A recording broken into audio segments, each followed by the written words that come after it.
Hello and welcome back to IDP Bets. How's everybody doing? My name is Johny the Greek. This is IDP Bets. It is week 17.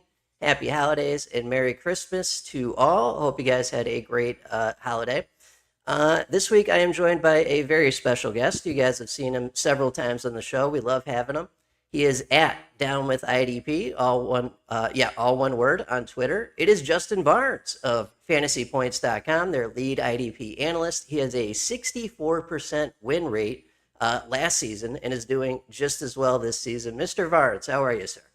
Doing well, Johnny. Good to talk to you. Happy holidays. And off camera before this started, we were talking about the how it feels to get this close to the end of the season. It's amazing, and there's championship games, and we're trying to help you all get there, and also trying to just finally get to that finish line. But it's gonna be a fun. We got some good bets up here. I'm excited to talk about them. Yeah, I'm with you. I mean, it's great putting out the content, helping people win, but it's also great when it ends and we can just watch the games. Yeah, exactly. Alrighty, we got some great options for you today. Just a couple notes before we get into it. There is a live stream tomorrow, 12/28 at 10 a.m. I believe that's Central Time. That the IDP show will be doing for any start-sit questions anyone has. So just a heads up on that.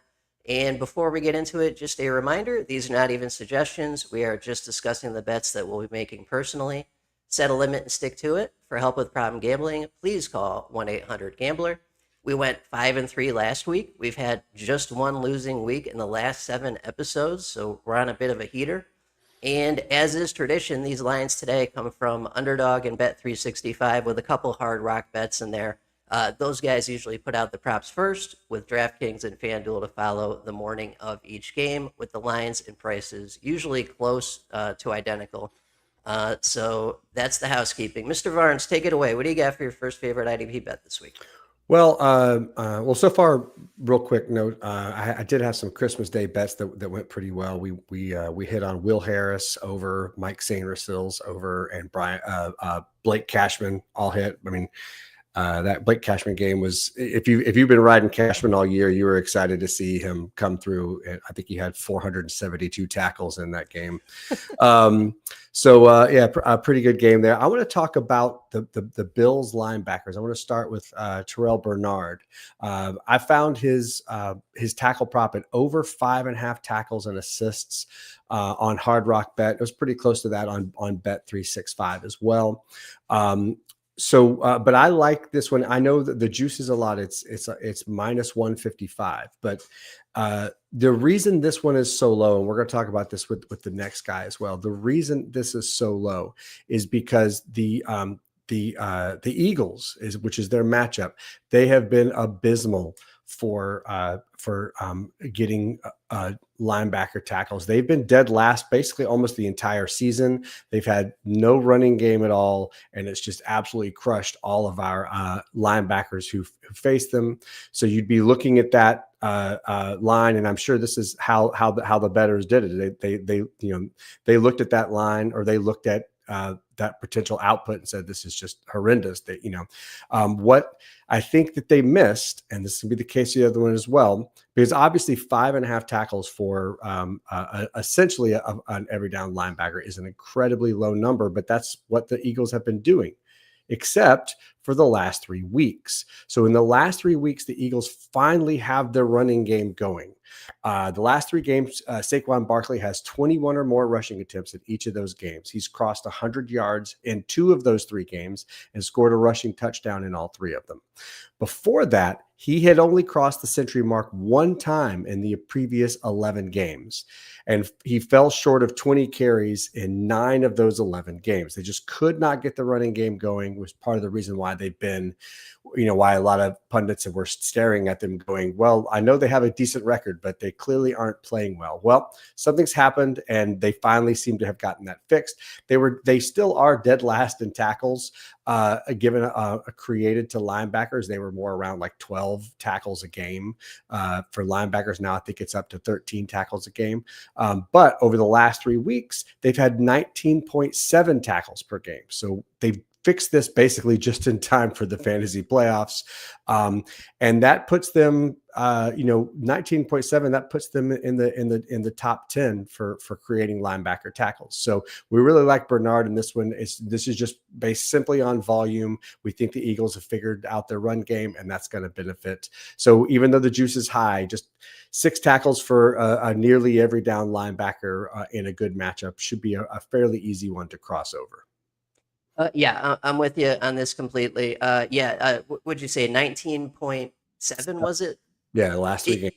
Yeah, if I remember correctly, Houston's number one currently for season long giving up linebacker tackles at like 18.6 or something. So that is an incredible stat right there. And yeah, 6 combined tackles for a full-time inside linebacker. That is easily doable. So yeah, I'm with you. Good catch there. Alrighty. First one for me this week, I'm going to go with a safety, Mr. Nick Cross, over 6.5 combined. Plus money on this, plus 105 on Bet365. Cross has cleared that line in 8 of 15 games this season, and this week he's getting Jacksonville. They allow the 5th most safety tackles per game, with 14.5 allowed each week.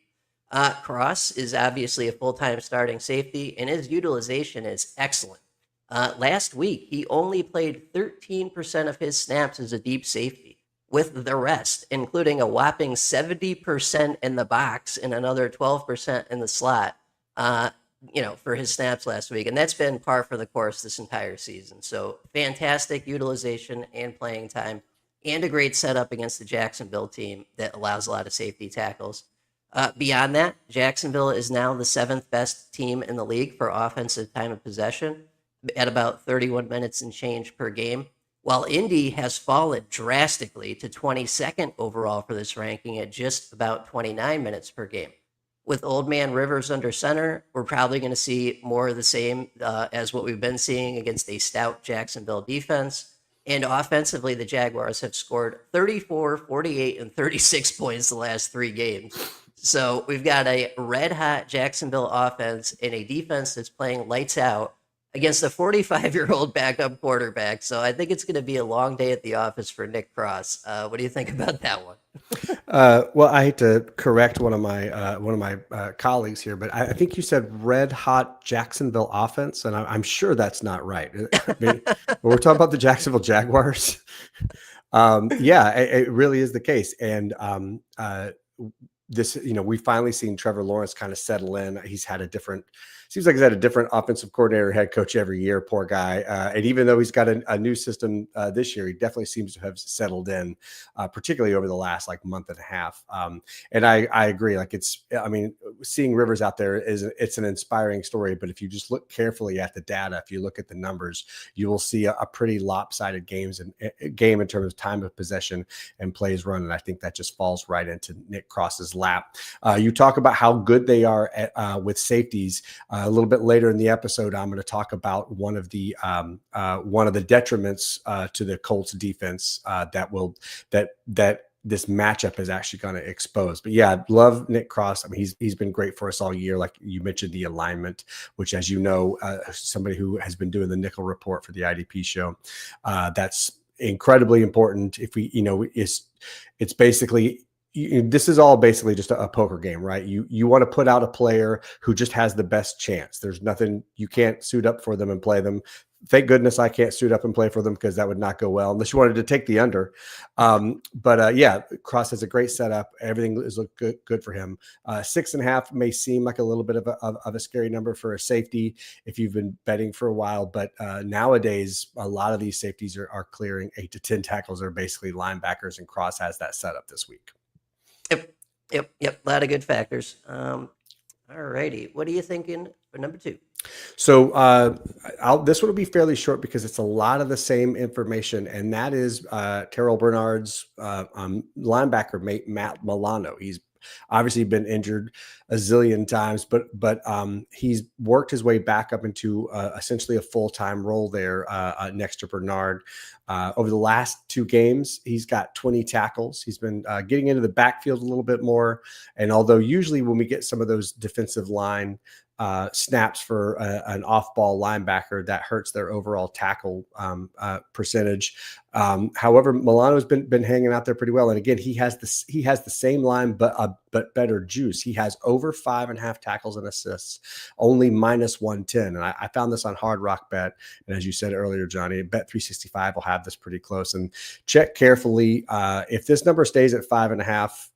But the juice is worse on like one of the bigger platforms like DK or FanDuel. I'm still running it out there. It's basically the same setup. He's averaged 10 tackles each the last couple of games, and again, he's facing this Eagles run game, who absolutely will, should be leaning heavily on that because it has kind of helped turn Philly's offense around. That's what we coming into the season. That's what we expected them to do. For some reason, they couldn't get it going. Looks like they finally solved it. So we like Milano and Bernard this week, both at over 5.5 tackles. Oh yeah, I'm with you on this. Milano's been red hot last couple of weeks too. So yeah, we got to ride the hot hand. Yep. Alrighty, number 2 for me is a guy that not a lot of fans in the IDP community, but he's got a great setup this week. So I'm going to take Daiyan Henley over 6.5 combined tackles at -110. This was off Bet 365. He's only cleared that line in 7 of 15 games this season. But this week, he's getting a Texans team that is now first overall for allowing linebacker tackles per game with 18.8 given up each week. Yeah, that's the number, 18.8. And Philly's averaging even more than that last 3 games. That's crazy. Anyway, I digress. So yeah, there's not a ton to this one. Henley isn't the most deserving of our trust, but this line is too low, especially for a full-time inside linebacker against the best team in the league for allowing linebacker tackles. I would take just about any full-time inside linebacker in a setup like this with a line that low, and that's really all I got on this one. What do you think? Yeah. Obviously, you won't find a bigger Henley fan than me. I raved about him last year, and he did well. He blew up, and everything looked great for him coming into this season. I still believe that the reason we're seeing Henley's tackle numbers so low have very little to do with his playing ability and more to do with how the defense is structured this year. To basically, we've seen it before. We saw it with Demario Davis in New Orleans, where, man, he's, a phenomenal linebacker, grading well in PFF every year, but is putting up like 6 to 8 tackles and not 10 to 12. And it was frustrating. And then they got a new defensive coordinator, and now Davis is putting up 10 to 12 tackles. Right. And so I think it's just a role. And we've seen this across many defenses. Sometimes the middle linebacker, it's not designed for the tackles to flow his way. He's more the kind of the quarterback of that defense. However, this is just way too good of a matchup to ignore that. He does clear 7 tackles. He doesn't clear them nearly as often, and we were hoping for 10 to 12 tackles. So some of that is like this feeling of depressed value where we expected him to be a top 10 linebacker. And so you can kind of be like, oh, Henley's burned me again. 7 tackles for an inside linebacker, particularly if you have him as your LB1 or LB2, that's disappointing, but not really that hard to reach, particularly in the best matchup of the week. I mentioned earlier, now Blake Cashman is in a defense setup where he is the main tackler, right? But so this is really apples and oranges. But I just want to point out that going into that game, the reason I was so high on him was because of the matchup, not just because Cashman was great, but his line was over 10.5 tackles. So asking a linebacker to get 11 tackles is a lot to ask, but the matchup was too good to resist. And I think he had 16 tackles. So, or 475, whatever I said earlier. So same situation here. I think you're looking at depressed value, and but the matchup is it's the number one matchup. And Johnny and I have done this long enough to know that these elite matchups really can put up way higher numbers than these guys average on a regular basis. So that's why. And also -110, I mean, you're almost getting that at even money. If this were 140 or 160, we probably would be off of it. But I mean, this is almost a coin flip, a little bit of juice there, but 7 tackles should be pretty easy in the best matchup of the week. Yeah. And Woody Marks is healthy. Yep. So yeah, I think we're looking good there. Yep. Alrighty. What are you thinking for number 3? All right, for my third one, we talked about Nick Cross here, and what a great matchup he has against Jacksonville. This is one I've benefited from a few times, which is taking the under of some linebackers that the Jacksonville Jaguars are playing against, because you want to talk about terrible linebacker numbers. The Jaguars average 14.5 tackles per linebacker per linebacking core each week, and that's 30th overall, and they've been in the bottom five pretty much all year. And when I see that, what I genuinely surmise is that that's the function of how their offense operates, right? So, kind of an easy way to think of it is, imagine that their passing game tends to throw outside the numbers, right? And they're aiming for the sideline more often than not, and the run game, doesn't really go. Doesn't get to that second level in the middle of the field as much. So the linebackers don't get out to the sidelines as often because they're in the middle of the field. Now, other offenses, their passing game runs in the middle of the field. There are lots of short, middle of field passes, and we see the linebackers kind of benefit from that. But I mean, it's just been a very consistent thing all year that they have been bad with tackles. So when I look at my Colts defenders, who I see there, I see Zaire Franklin and obviously Germaine Pratt. Germaine Pratt has his number is 7.5 tackles and assists. I took the under on this. I found it on Bet365 for -120. He's the secondary linebacker to be there to begin with. So he's not the guy who is normally putting up, 10 to 12 tackles to begin with. So he's the secondary linebacker as it is. This is a terrible matchup for Pratt. And then I also want to mention one other things, and this Zaire Franklin fans, you might want to look away for this. But what we've also seen is, remember how Franklin's numbers were pretty depressed, and then all of a sudden, for about 4 or 5 games, we saw him hit 10 to 12 tackles a game. Like, yes, Zaire Franklin's back. Well, that timed perfectly with the loss of DeForest Buckner. When Buckner was in the lineup, Franklin was not getting as many tackles. Buckner was injured, and then all of a sudden Franklin's tackles went back through the roof. We thought he was back, and I predicted last week that Franklin would have a poor game because of DeForest Buckner being back, and that's exactly what happened. I think he had like 4 tackles, right? So we got DeForest Buckner in front of these 2 linebackers, soaking up whatever run game comes through the middle. You've got a passing offense heading, closer to the sideline in the middle of the field, and I just think this is a game I expected this to be more like 5.5 or 6.5 for Pratt. I was happy to see it at 7. Pratt has only, over the last 4 games, Pratt has only crossed 8 tackles one time, and that number was 8, and that was against the New England offense. That I have that backwards. He had 6 tackles last game, 10 the week before, 6, 9. Then when DeForest Buckner out, he had that huge game, overtime game where he had 20 tackles. Before that, he had 7. So he was more of a 4 to 8 tackle guy with DeForest Buckner in the lineup, which is what he had last week. He had 6 tackles. But even worse is this terrible. And by the way, last week he had one of the best matchups. He was playing the 49ers, and he only managed 6 tackles against a great opponent. This week he has one of the worst opponents. So I'm taking Germaine Pratt under 7.5 tackles this week. Yeah, and this Jacksonville team just dismantled Denver at Denver. I would not be surprised if they absolutely dominate time of possession. So that has nothing to do with this, but I'm just thinking out loud here. Well, yeah, but I mean, it does when you consider that that as great as an offense as they have been, they still have not been producing a ton of tackles for linebackers. So you can't just it's more than just, oh, they're a good offense, so there's got to be a lot of production. We know they're a good offense, but that production They're high with safety tackles, low with linebacker tackles, and that has been consistent all year long. So that tells you that's not luck. It's not a weird game or whatever it is.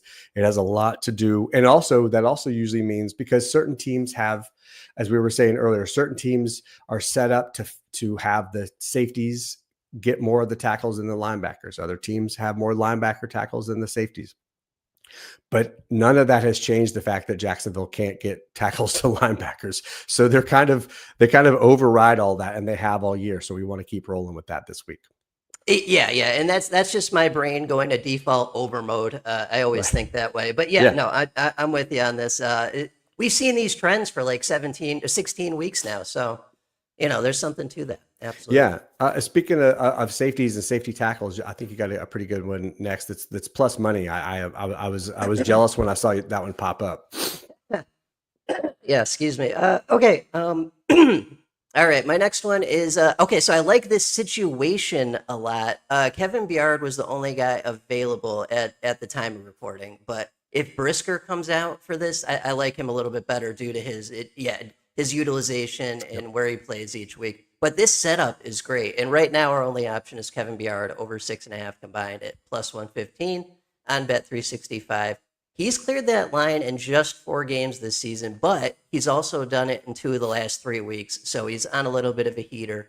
And this week, he's getting the 49ers, who are allowing the second most safety tackles each week with 16.3 given up per game. His utilization and playing time aren't perfect for this. He plays as more of a deep safety than Brisker, but he's still a full-time safety. And against this San Francisco offense that gets to the second level in the run game pretty often each week and is in the top half of the league for tight end targets and the number 1 team for running back targets, we're going to have lots of opportunity for plays in that second to third level area, I think. And we've also been getting some downfield throws to Jennings, and Pearsall has been practicing this week, so that looks good. So I basically like this setup a ton, right? Byard was the only option available. If Brisker drops with a similar line, I would take him in his box safety snaps over Byard absolutely every day of the week and twice on Sunday. So this is just more about the setup for now. But yeah, what do you think about this one? Well, we talked. You mentioned his deep safety snaps. A couple of things to mention. One, these San Francisco numbers, and when it comes to all these amazing safety tackles. Well, remember, at least 1, if not 2, safeties on every team is playing deep, and that still is counting for all those great safety tackle numbers. So I'm always a little less nervous about deep safeties against a great offense that pours production to safeties, because clearly that also includes that deep safety. So last week I had a bet on Cam Bynum, who is the Colts deep safety, against this San Francisco team, and sure enough, Bynum had 7 tackles. So I see Byard in this exact same situation, and this is clearly going to be we watched San Francisco slow down some against the Colts, and also there was some weird stuff happening into the game in terms of Purdy threw an uncharacteristic interception late, kind of when they were dominating. So time of possession flipped in the Colts' favor toward the end of the game last week in a way that we weren't expecting. And even that still didn't prevent Cam Bynum. And another one is Cam Bynum had an interception. If that player makes that catch, then Bynum probably has his 8th tackle. So it was looking more like early. I think Bynum had 5 tackles at the beginning of the game, like kind of early on. So I have no problem running out of deep safety. And this is the sort of thing you can take advantage of, because it looks on paper like deep safeties don't produce as much, and they don't. But in the right matchup, they can easily get you. It's that thing where, like, you'll see on the stat sheet, like if you look at Bynum's stat sheet, you'll see 3 tackles, 4 tackles, 7 tackles, 3 tackles, 2 tackles, 8 tackles, 4 tackles, 3 tackles, right? So those are those games where you have heavy safety usage and an offense that can clearly get to the second and third levels pretty quickly. And we know that is the San Francisco 49ers. So I'm like you. I keep waiting. I keep refreshing for the Brisker one. And I've looked, and the reason I said I'm jealous of this is because I kept looking at Kevin's line thinking, like, man, I should bet that too, but I'm going to wait to see what Brisker's is. But I should have already taken it. Matter of fact, when we get off this podcast, I'm going to go grab that. Great call. Yeah, deep safety is why it's a little lower. I mean, really, I expect Brisker's to come out at 7.5 or maybe even 8.5, and I definitely am taking it at 7.5, which is kind of a crazy high number, but not when it's this elite of a matchup as San Francisco has been. And again, both of these teams are going to play fast. I think we're going to see a lot of tackles on both sides of the ball. Yep. Yeah, that Niners offense is hot right now. Purdy threw 5 touchdowns last week. Like, yeah. So I think we're looking good there.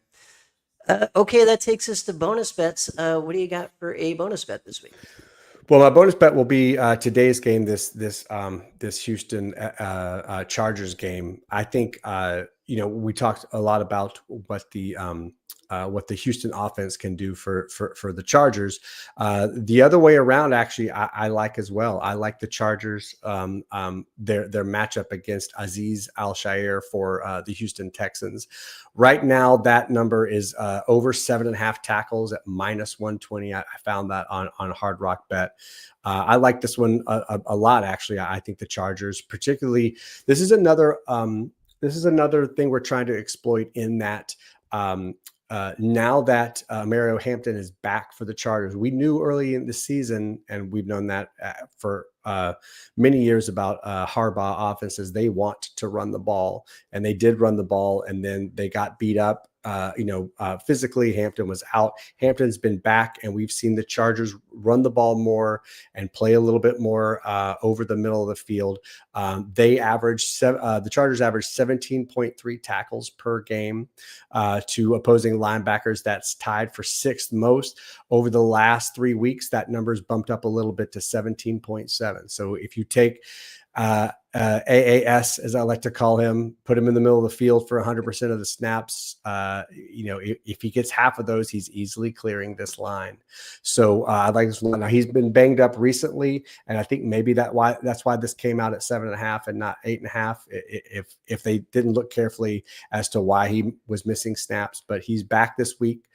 So I like this one a lot. And again, just the matchup is just really solid, and I think we're taking advantage of maybe the market's not quite catching up to the Chargers, leaning more on the run game and giving us a little bit more linebacker production, and what's happened with injuries there, and seeing more of EJ Speed and Henry To'oTo'o there. But it does look like AAS is back this week and taking over that full-time role. So I think he's going to be the primary beneficiary of that. And 7.5 tackles is a perfectly average number, and this is an above average setup. Juice isn't bad too, so I'm happy to take this one.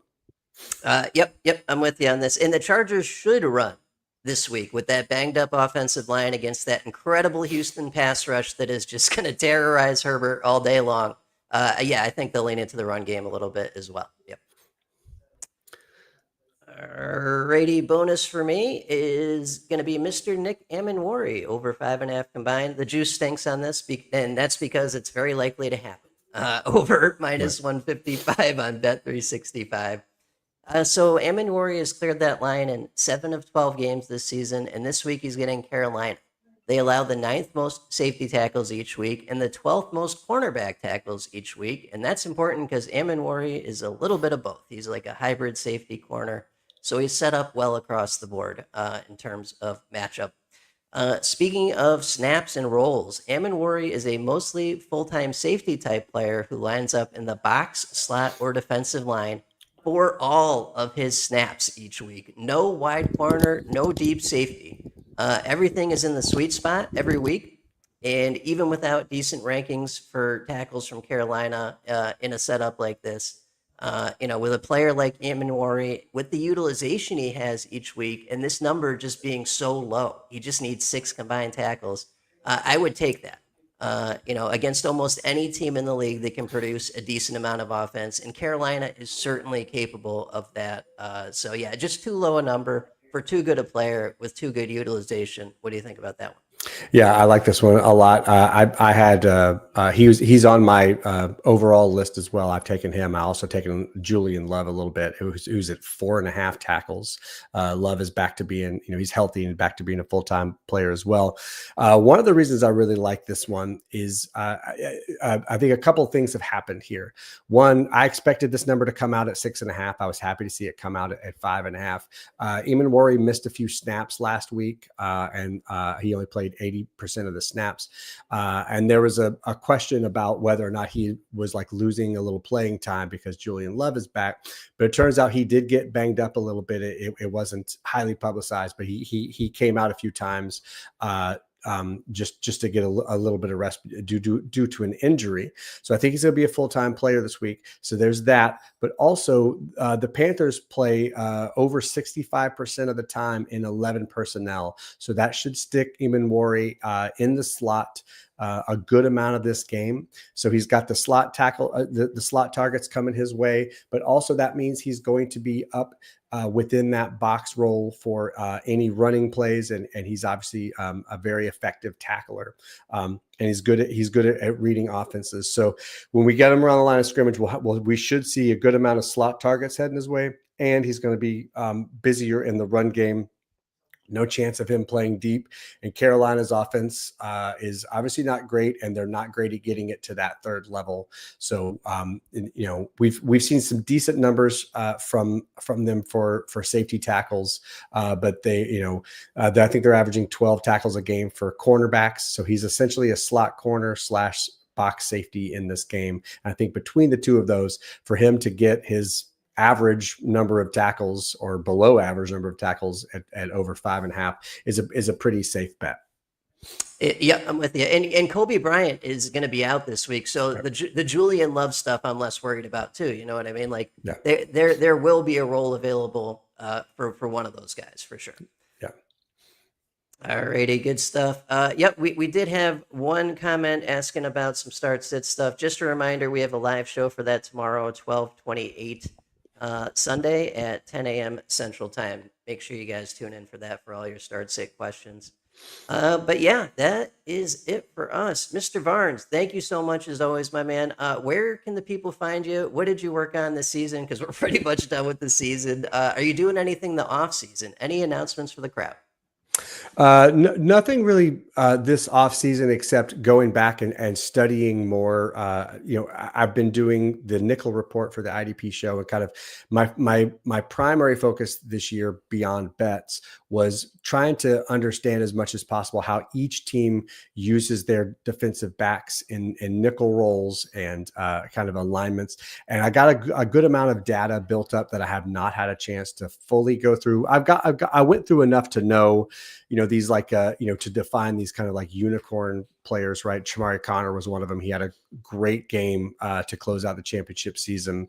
Some players like that, but I'm going to go through all that data and try to get it as dialed in as possible to not only know those unicorns, there's only 5 or 6 usually a season, but also how each role below that, like a full-time nickel corner, full-time box safety, split safety, how those really dial in so I can help us even more next year. In the meantime, you can follow me on Twitter at Down with IDP. I'm also one of 2 analysts handling the IDP section over at fantasypoints.com. Reach out on Twitter or just have me pop on, because I'm always begging these guys to come on. So hopefully I'll be back on the IDP show a little bit more often and hanging out with JTG himself and Adam and everyone in the whole crew there at IDP show. Always love being on here. Yeah, absolutely, man. We love having you, and we are doing the Super Bowl Degenerate Roundtable again this year, so we'll be back for that. We've got you, we've got Scott Bogman, and I believe we've got tackle box props as well. So great lineup for Super Bowl bets. That'll be the Friday before the Super Bowl. We're aiming for that, so keep an eye out for that. But that is it for us this season. We don't do week 18 around these parts. Too many shenanigans, moving pieces. It's a dumpster fire. That's why we don't do our title games in week 18. That's right. Yep. But thank you guys for watching. Before we get out of here, please subscribe to our just got to throw that up there. Please subscribe to our YouTube channel for our other shows, the flagship IDP Show podcast, the IDP After Show, the IDP Trade Show, and IDP Drafts. If you'd like to support the show, you can do so for just $5 a month over at theidpshow.com. We've got premium features for paid supporters that we know you'll enjoy.